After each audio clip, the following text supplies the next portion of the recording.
Let's move to some obsoletes.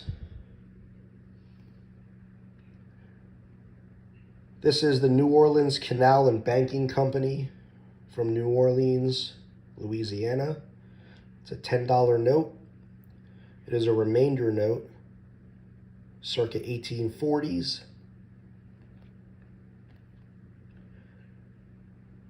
The backs of these notes on some of them are very awesome.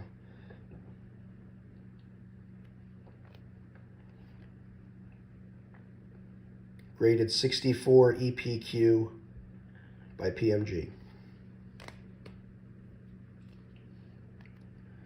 Another New Orleans bank. This is the Canal Bank from New Orleans, Louisiana. This one's a $20 note. Remainder, circa 1840s. The 20 underprint. As you can see, it is under the lettering there. Get some nice vignettes on the side and in the middle. Impressive looking back. Canal Banking Company, New Orleans. Graded 64 EPQ by PMG. Citizens Bank of Louisiana, out of Shreveport. $5 remainder, circa 1860s.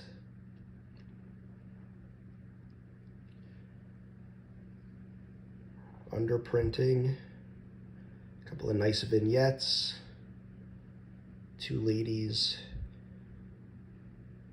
enjoying their time sitting on something. Back of these notes, and then the next one also, are interesting. Can't find too many examples of American currency that are in a language other than English. We've got French on the back here, which does make sense. It is Louisiana, but very cool back on these. Graded 64 EPQ by PMG.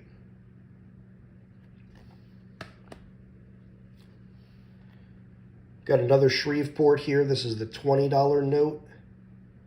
Citizens Bank of Louisiana. $20 remainder, circa 1860s. A couple of more vignettes. Same as the back in French. Graded 64 EPQ by PMG.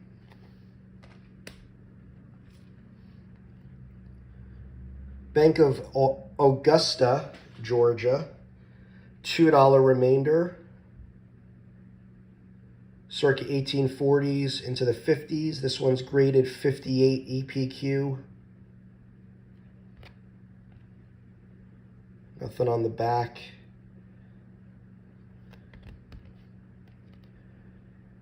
Signature in blue here.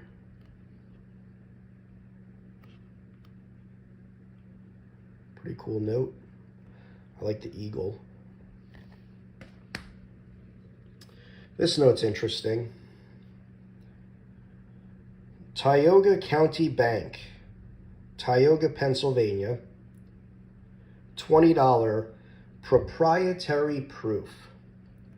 Graded 66 EPQ by PMG. Got Franklin and Washington flanking a vignette of miners working. So this is a proprietary proof. And I won this note at auction. And while I was bidding on it, or before the auction ended, before I bid, I looked up on Heritage and found this exact note, this exact serial number and everything through their note identifier. And this note back in 2018 sold at auction for $600. The $20 example of this proprietary proof. Now, I did not spend $600 for this note. I spent less than a third of that.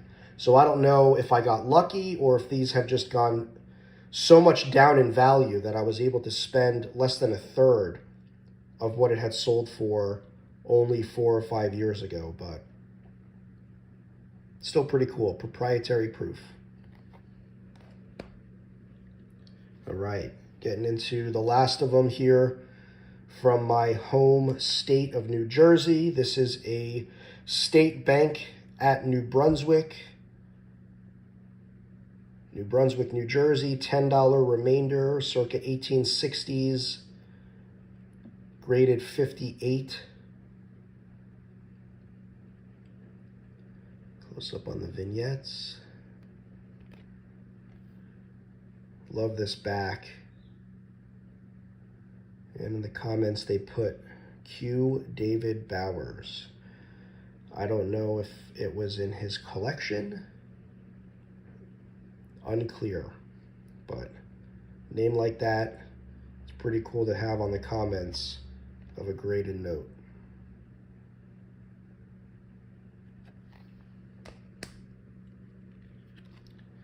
This one is very close to where I live. Sussex Bank of Newton, New Jersey, $1 remainder, circa 1850s, graded 66, EPQ by PMG. The one underprint in orange, kind of like a burnt orange. Farmers on hay with a couple horses. Nice vignette. Newton, New Jersey is not too far away from where I live. It's actually the county seat of Sussex County. If you look at a map, it would be the top left-hand corner of New Jersey. So northwest New Jersey, closer to the Pennsylvania border, right across from the Delaware Water Gap. And last but not least, another Sussex Bank out of Newton, New Jersey. This one's a $3 note, circa 1840s and 50s, graded EPQ 65 by PMG. As you can see, just by comparing, this note is slightly larger. Slightly larger. Look at the margins on the sides and the bottom. That's because, as it's annotated here, the selvage is included. So I thought that was interesting.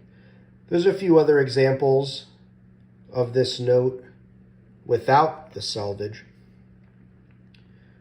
but I thought it was cool to have the one that included it. Got some nice vignettes. Franklin in the middle, flanked by two pretty ladies that seem to be fawning over him. I don't own too many $3 notes. But this one I just picked up last month. I thought it was pretty cool. All right, that's it.